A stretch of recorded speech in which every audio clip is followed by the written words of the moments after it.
Aujourd'hui, on va traiter un principe extrêmement important qui est la balance énergétique. Et pourquoi tu n'arrives pas à prendre de masse musculaire en tant qu'homme skinny? Car si tu ne connais pas ce principe, c'est tout à fait normal. Car si tu es maigre, que tu t'entraînes correctement et que tu as l'impression de manger comme 10, malgré ça, tu n'arrives pas à développer de masse musculaire, alors c'est certainement qu'il y a un problème au niveau de ta balance énergétique.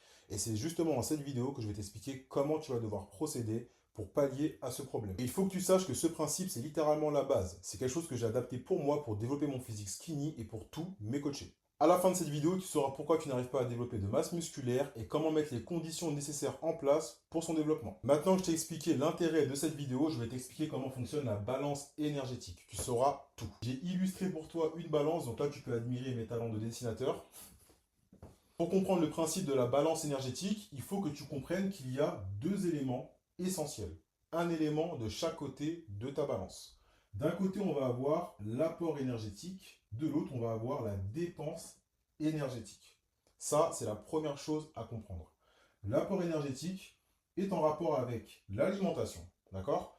La plus grosse famille d'aliments dans l'alimentation, qui constitue la base de notre alimentation, ce sont les macronutriments. Donc les protéines, les lipides, les glucides. Ok? Les calories se retrouvent dans les macronutriments.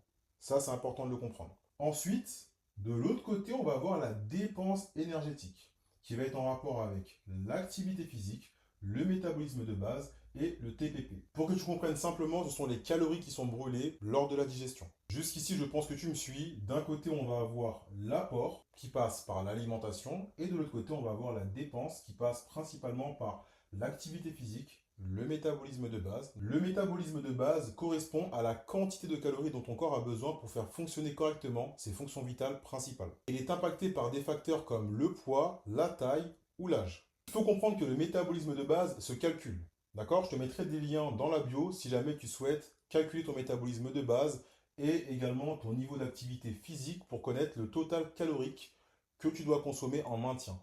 Bref, je m'avance un peu dans la vidéo, on reprend. Une fois que tu auras la valeur qui correspond à ton métabolisme de base, admettons 1500 calories, on va venir ajouter l'activité physique quotidienne, d'accord? Incluant principalement le sport. Le sport, les activités comme la marche, etc., etc. Le NAP, le niveau d'activité physique. Ça correspond à un coefficient multiplicateur, d'accord? Il y a différents types de coefficients multiplicateurs, différents types de méthodes pour calculer justement le NAP. Ok? Je te mettrai également un lien dans la vidéo si jamais ça t'intéresse. Selon le nombre de séances que tu feras dans la semaine, selon l'intensité de tes séances, le NAP sera différent. Ok? Ce coefficient multiplicateur viendra s'ajouter à la valeur que tu auras trouvée au métabolisme de base et ça te permettra d'avoir le total calorique que tu dois consommer à la journée en maintien. Ok? Donc le maintien calorique, c'est quand la dépense énergétique est égale à l'apport énergétique. D'accord? Donc là, on revient sur la globalité de la balance énergétique. Si la dépense énergétique est égale à l'apport énergétique, tu ne perds pas de poids et tu n'en prends pas non plus. Il reste stable. Je précise bien que je parle de poids et non pas de masse musculaire, de développement de la masse musculaire. Ok? C'est important de bien le comprendre. On y reviendra un peu plus tard dans la vidéo. Ensuite, on va avoir le TPP qui correspond à la thermogénèse post-prandiale. C'est dur à dire, mais normalement, je pense que je l'ai bien dit. C'est une valeur qui est difficile à évaluer, mais généralement, on part du principe qu'elle correspond à peu près à 10% du total calorique. Donc là, je t'ai présenté la dépense énergétique globale. Ok? Pour l'apport énergétique global, qui passe par l'alimentation, on a donc la grande famille d'aliments que sont les macronutriments, protéines, lipides, glucides. Maintenant, je vais te montrer factuellement comment ça fonctionne et l'impact que ça peut avoir sur ton évolution. Si l'apport énergétique est supérieur à la dépense énergétique, tu vas prendre du poids. Ce qui nous intéresse le plus, le gain de masse musculaire. Maintenant, si la dépense énergétique est supérieure à l'apport énergétique, tu vas perdre du poids. Ce qui est en réalité assez logique. Si tu dépenses plus de calories que tu n'en consommes, tu perds du poids. Si tu consommes plus de calories que tu en dépenses, tu prends du poids. Si tu dépenses autant de calories que tu en consommes, ton poids va rester stable. Si tu m'as bien suivi, on va se focaliser sur la prise de masse et arrêter de parler de déficit, ok? Vu que tu veux prendre de la masse musculaire, tu dois t'assurer d'avoir toujours un apport énergétique supérieur à ta dépense. Ok? Toujours, toujours, toujours.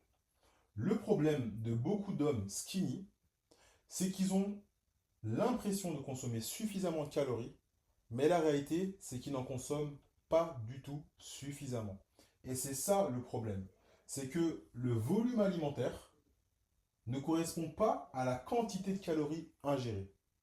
Et ça, c'est un problème très très récurrent qui empêche les hommes maigres de développer leur corps. Le problème, c'est ça. C'est que si tu penses consommer suffisamment de calories alors qu'en réalité tu es en déficit, il se passe pas grand-chose. D'accord? Donc, apprends à calculer ton métabolisme de base, connaître ton activité physique pour avoir le NAP, le niveau d'activité physique, ok, par rapport au nombre de séances que tu fais, l'intensité de tes séances, etc., etc. Et ensuite, le TVP qui correspond plus ou moins à 10%, tu peux le prendre en compte également sur le total calorique que tu auras trouvé, ok.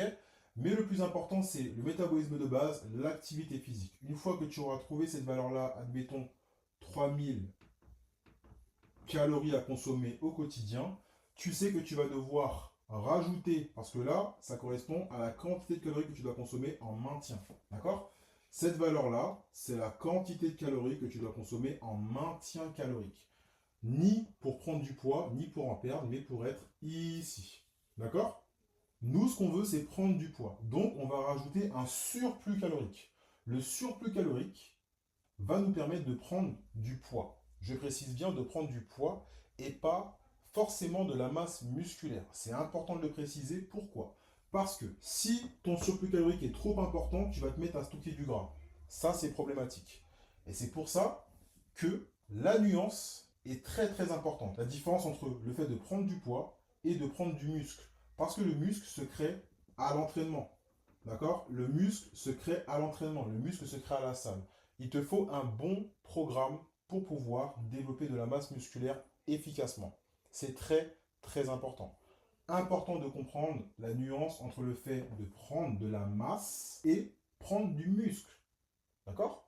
Le muscle se crée avec un surplus calorique, mais avec un surplus calorique de qualité. Généralement, on parle de 20% des apports en protéines, à peu près 30% des apports en lipides et à peu près 50% des apports en glucides. D'accord? Ces valeurs peuvent varier, ça va dépendre.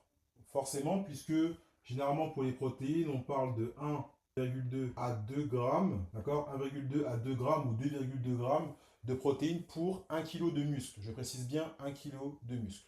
Ok? Donc là, le cours, ce n'est pas sur les apports en protéines, lipides, glucides. Je ne vais pas aller trop dans les détails, ok? Mais ce qui est important de comprendre, c'est que pour développer de la masse musculaire, tu dois être en surplus calorique.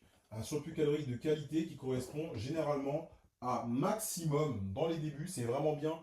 Dans les débuts, il ne faut pas trop abuser sur le surplus calorique. C'est important, ok? Donc on va dire en général 10% du total calorique, ok? En maintien. Donc, dans ce cas-là, on sera à 3300 calories. Là, on est sur un surplus calorique qui est raisonnable, à peu près 10%. Dans un premier temps, c'est bien. Le but, c'est de voir comment le corps évolue au bout de 2 semaines, si la prise de masse se passe bien.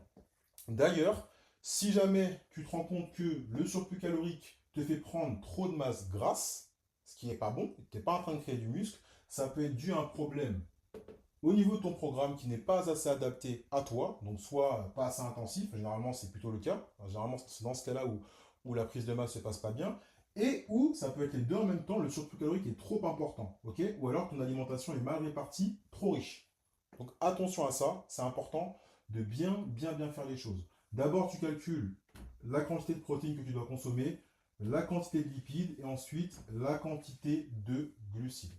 D'ailleurs, j'ai créé un e-book gratuit qui s'appelle le guide des mensurations qui te permettra de pouvoir t'assurer que ta prise de masse se passe bien. Dedans, il y aura toutes les informations nécessaires pour te permettre de comprendre où tu dois contrôler tes mensurations avec des vidéos associées et aussi t'assurer que tu n'es pas en train de prendre un surplus de masse grasse au niveau du tour de taille et que tes muscles se développent bien. Tes bras, tes cuisses, tes pecs, etc. Donc si ça t'intéresse, envoie-moi un message dans les commentaires et je te l'enverrai en DM. Donc à ce stade, je t'ai expliqué tout ce que tu devais savoir sur la balance énergétique. Pourquoi, si tu es un homme skinny ou maigre, tu n'arrives pas à prendre de masse musculaire, C'est certainement, et d'ailleurs c'est quasiment sûr à 100%, que tu ne consommes pas suffisamment de calories par rapport à la dépense énergétique quotidienne que tu as. D'accord? C'est très très très très important.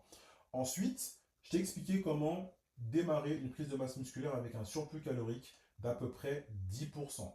En t'assurant toutes les 2 semaines que ta prise de masse se passe bien, que tu n'es pas en train de stocker de la masse grasse, mais bien de créer du muscle, en contrôlant notamment tes mensurations et ton poids, mais surtout tes mensurations. Si tu as la moindre question, le moindre doute, quelque chose qui n'est pas clair pour toi dans cette vidéo, n'hésite pas à m'envoyer un message dans les commentaires ou me contacter sur Instagram. Si tu veux faire partie des hommes skinny qui transforment leur corps et leur mental en moins de 90 jours, n'hésite pas à m'envoyer un message dans les commentaires en écrivant Go.